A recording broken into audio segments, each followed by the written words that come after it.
আমার বই মারছে তারা করবে, আমার বই মারছে তারা করো দুবাকি আমার বাবা। আমরা বিচার চাই, বিচার চাই, বিচার চাই। বিচার মারছে তারা মারছে, তারা দিয়ে তারা সব মারছে। এক লাখ রাস্তা বল কলোনির মানুষ আমার ভাই মানুষ আছে না রে বাবা। আমি কোন নাকি মারছে রে বাবা। আগুন লাগাই দিতে করো দুমা খাইয়া করে দিতে আমার ঘর মরি গেছে বাবা। ও বাবা আমার পুরান কথাই ভাই তোমার না রে বাবা। বিচার চাই, জীবন গাড়ির বিচার চাই, বিচার চাই। কোথায় বাড়াইতে পারি না রে বাবা।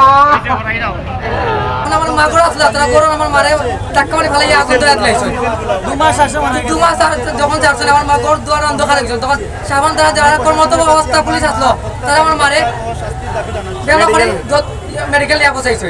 মেডিকেল নেওয়ার পর কর্মরত যারা অফিসার আসলো তারা মৃত ঘোষণা করছে। এরা খারা যারা আপনারা যারা রিপন কাজী বাবলা কাজী জাহেদ সহ তারা যারা সন্ত্রাসী বাহিনীতে তারা তখন আমরা সুষ্ঠু বিচার চাইলাম ভাই। এখনো পর্যন্ত কোনো আসামি প্রায় 2 মাস আসামি প্রকাশ্য ঘুরে বেড়ায় কিন্তু পুলিশ প্রশাসন কোনো অ্যাকশন নেয় না। আজ প্রায় 2 মাস ভাই আমি কোনো সান্ত্বনা পাইছি না, কোনো আসামি গ্রেফতারও করা হয়েছে না।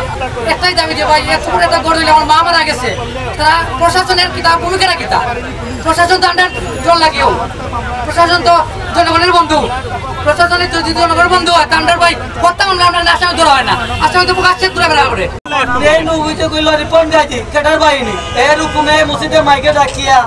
আমরা ঘোষণা দিয়া তার গ্রুপ লইয়া মারামারি হামলা করেছে।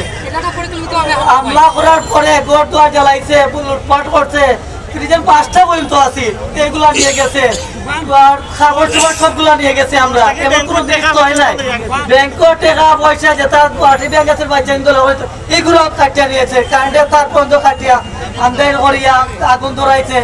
আমার চাষির গরু আগুন ধরাইছে, আগুন ধরার পরে আমার চাষি 2 মাস আসে মারা গেছে, মেডিকেল মারা গেছে। তারপরেও আমরা প্রশাসনের কাছে বারবার ফোন দিতেছি আসামি তোরা লাগি প্রকাশিত করেছে। প্রশাসনে খালি 24 ঘন্টার ভিতরে ধরতেছি, বিগত 2 মাস হয়ে গেছে ধরা ধরার বাইরে আসামি কোনো ধরা পড়ে নাই।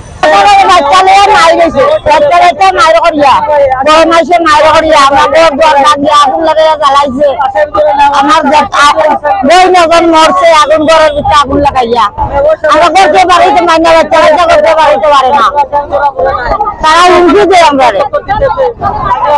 আমরা বিচার চাই আর কি।